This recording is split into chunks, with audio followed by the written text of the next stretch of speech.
کی لعنت ہے کہ یہ ہندوؤں میں ہے، یہ ساری چیزیں ہندوؤں سے آئی ہیں، کیونکہ ہمارے علماء نے،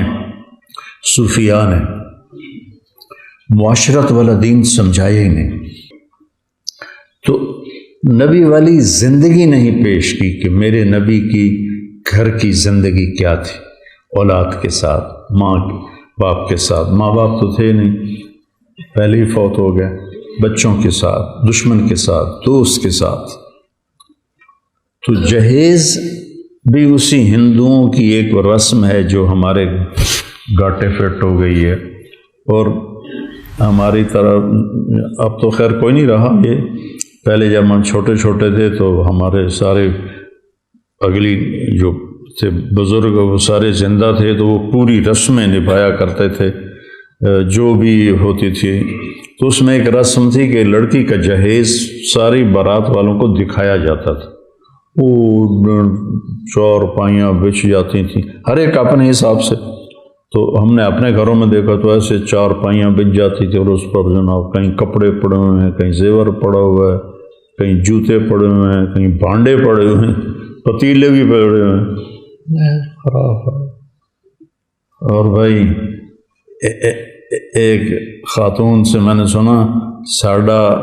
پتر ہن انگلینڈ ہوندا ہے، ہن تو اسی شادی تو پہلے پوچھنا ہے کہ سانو دیو گے کی، وہ تیرا بیڑا غرق جائے، وہ تمہیں اپنی بیٹی دے رہا ہے، جگر کا ٹکڑا کاٹ کے دے رہا ہے بیٹی، اس کے بعد کہہ رہے ہو سانو دیو گے کی، ہم تو ٹھٹ دیونا چاہیے، ایسے گھر کے تو قریب سے نہیں گزرنا چاہیے، جو ایک آدمی بیٹی پروان چڑھا کے، اللہ کے نبی نے حضرت فاطمہ کا ہاتھ پکڑا اور علی کے ہاتھ میں دیا اور کہا علی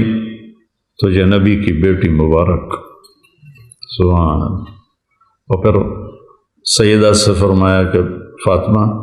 مجھے میرے خاندان میں جو سب سے زیادہ محبوب تھا میں نے تیرا ہاتھ اس کے ہاتھ میں دیا،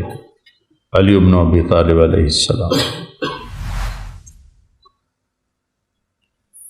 جو تمہارے بس میں ہے وہ دے دو، کوئی دینا منع نہیں، میرے نبی نے دیا، ایک پلنگ دیا منقش، اس پر کھدائی ہوئی تھی، نقش نگار تھے، ایک بستر دیا، ایک سرہانہ دیا، ایک مسلح دیا، ایک کالی چادر دی، ایک رنگ برنگی چادر دی، دو گھڑے دیے، ایک چکی دی، ایک مشکیزہ دیا، ایک لوٹا دیا، یہ 10 چیزیں میرے نبی نے، ایک چکی دی، چکی میں نے پہلے کہہ دیا تھا، تو یہ 10 چیزیں میرے نبی نے اپنی بیٹی کو عطا فرمائیں، تو اپنی خوشی سے میں اس کو گھوڑا دے دوں یا اسے مرسڈیز دے دوں، وہ میری خوشی ہے اپنی بیٹی کے لیے، لیکن سسرال والے کہیں اے بھی چاہیے، اے بھی چاہیے، اے بھی چاہیے، اے بھی چاہیے، یہ بہت بڑا ظلم، بہت بڑی زیادتی، ان چیزوں کو اپنی گفتگو کا محور بناؤ، یہ وہ چیزیں ہیں جو اس وقت معاشرے کو